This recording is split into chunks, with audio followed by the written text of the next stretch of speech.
और चलिए अब आपको 86वें अखिल भारतीय पीठासीन अधिकारी सम्मेलन में लिए चलते हैं। लाइव तस्वीरें लखनऊ से आ रही हैं। 3 दिवसीय सम्मेलन लोकसभा स्पीकर ओम बिरला शिरकत कर रहे हैं।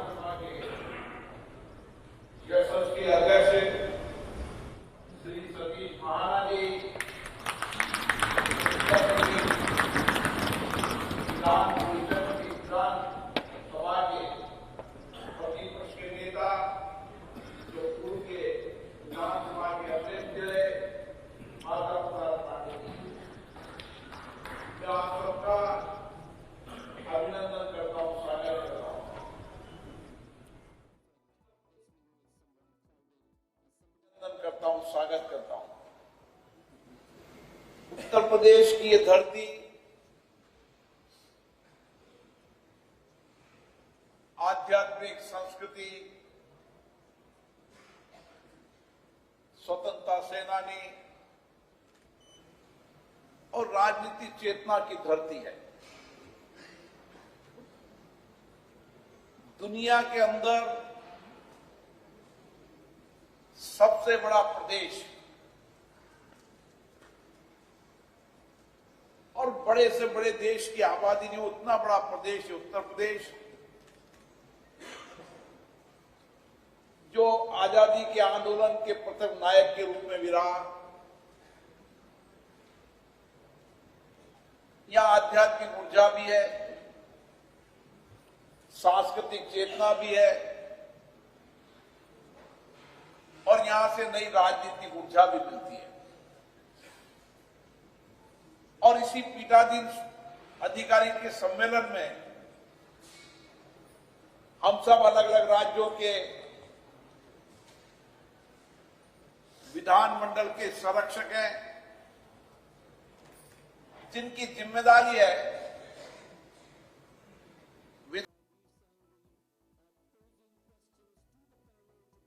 विधानमंडलों की विशेषणत्व की,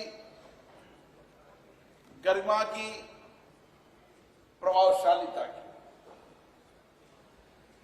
इसलिए सम्मेलन जिस धरती पर हो रहा है, हम नई ऊर्जा लेकर जाएं। आने वाले समय में हमारे लोकतांत्रिक संस्थाओं के भविष्य, उनकी प्रतिष्ठा मर्यादा बढ़े, इसके लिए हम 2 दिन तक यहां पर चर्चा करेंगे। 2015 में इसी विधानसभा में पीठासीन अधिकारियों के सम्मेलन में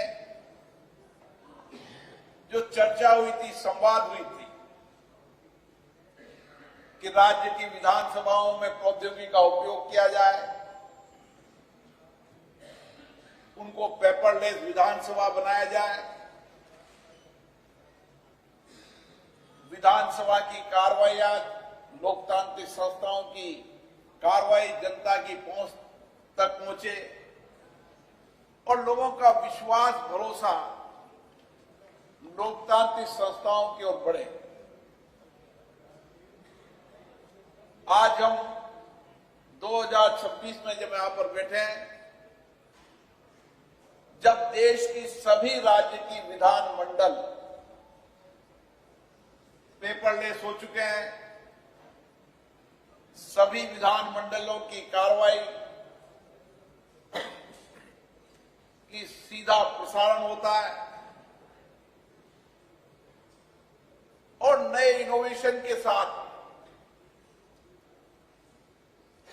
विधानसभाओं की प्रभावी कार्रवाई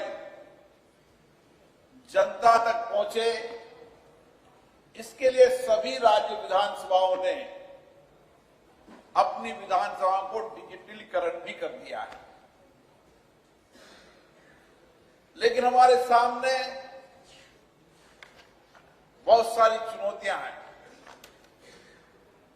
और ये चुनौतियां हमें मिलकर समाधान करनी पड़ेगी।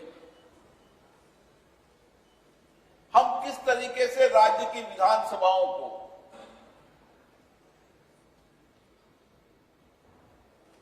जनता की विशेषता प्रामाणिकता बनाए, ये सबसे बड़ी नैतिक जिम्मेदारी विधानमंडल के अध्यक्षों की भी है और हमारे जनप्रतिनिधियों की भी है। हम अलग अलग राजनीतिक दल से जीतकर आते हैं, अलग अलग हमारी विचारधारा है,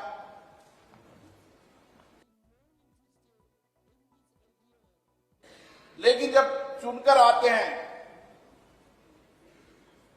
तो जनता की अपेक्षा होती है कि हम सदन में उनकी अपेक्षाएं, उनकी आकांक्षाएं, उनकी चुनौतियां, कठिनाइयां सदन में रखें। और सदन की विशेषता होती है कि जो बातें सदन में रखी है, जो अंतिम व्यक्ति बैठा है जिसका एक मत भी निर्णायक होता है, उसी तरीके से उस एक व्यक्ति की आवाज जो विधानसभा के अंदर जनप्रतिनिधि रखता है, उसकी बात शासन तक पहुंचे और इस शासन के अंदर जो बात पहुंचे उसका परिणाम निकले। और इसी दृष्टि से लोकतंत्र के अंदर हमारी संवैधानिक संस्थाएं जहां कानून बनाने का काम करती है, नीतियों पर विचार करती है, राज्य की विधानसभा, देश की विधानसभा देश और राज्य के मुद्दों पर चर्चा करती है। हम सब आज गर्व से कह सकते हैं कि दुनिया के सबसे बड़े लोकतंत्र भी हैं और हमने लोकतंत्र की इसी परंपराओं को चर्चा संवाद से देश के अंदर एक श्रेष्ठ परंपरा डालकर दुनिया को ये बता दिया है कि संसदीय लोकतंत्र ही लोकतंत्र की श्रेष्ठ परंपरा पद्धति है। और आज दुनिया में भारत में तेजी से बढ़ती अर्थव्यवस्था,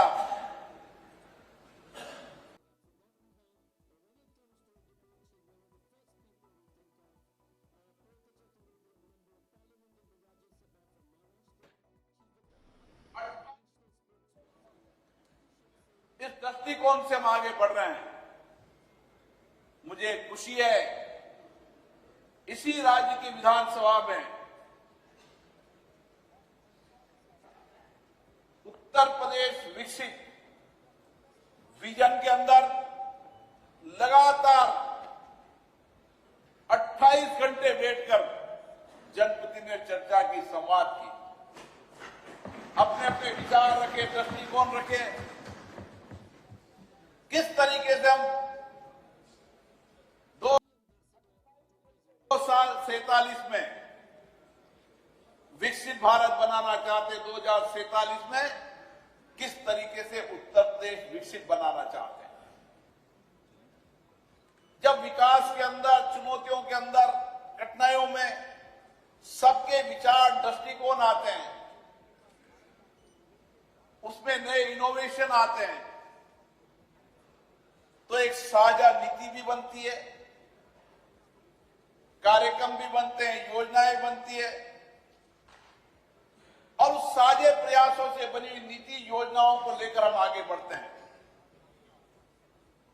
विधानसभाओं में जहां सकारात्मक चर्चा होती है वहां असहमति भी होती है।